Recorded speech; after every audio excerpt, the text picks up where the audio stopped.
এটা 2016 সালের লেখা। এটাও ফেব্রুয়ারি মাসের লেখা। এই যশোরে গিয়েছিলাম, যশোরের জজ কোর্টের ওখানে। জজ কোর্ট দেখে এসে তারপরে আমার এটা লেখা আসলো। লেখাটির নাম যশোর জজ কোর্ট। লেখাটি এমন: এই জজ কোর্টের সত্য ন্যায় আছে বিচার। কতটা বিচার হয় সময় মতন সত্যের, টাকার কাছে হার মেনে যায় সত্য জয়ের।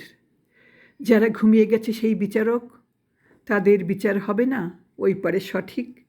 প্রস্তুত থাকো, কার জন্য এত লোভ, কে নিতে পারে সাথে করে লোভীর বসতি ঘর। লোক দেখানো সাহেবী পোশাক শুধু, আগে পরে গিয়েছে সবাই সেখানে ঘুমে। তবে কার জন্য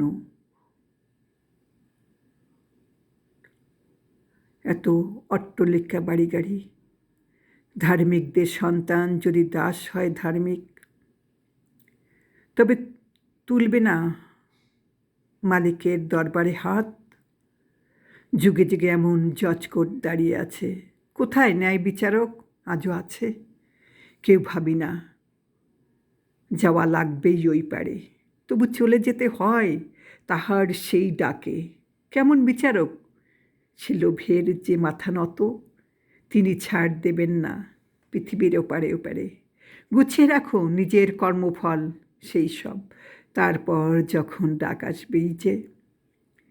ছড়ানো চিকন অনেক জজকোট, নিজের মনে নিজেই তৈরি করো কোট। চোখ জিহ্বাকে সামলে দিয়ে চলো, যখন তখন দুর্ঘটনা রাস্তায় আছে। প্রভুর কাছে ক্ষমা চাইতে হবে লোভ লালসাকে কবর দিয়ে।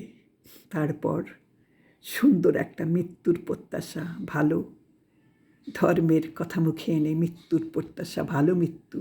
কেউ ছাড় পাবে না। তারপর বিচার হবে আল্লাহর জজকোর্টে।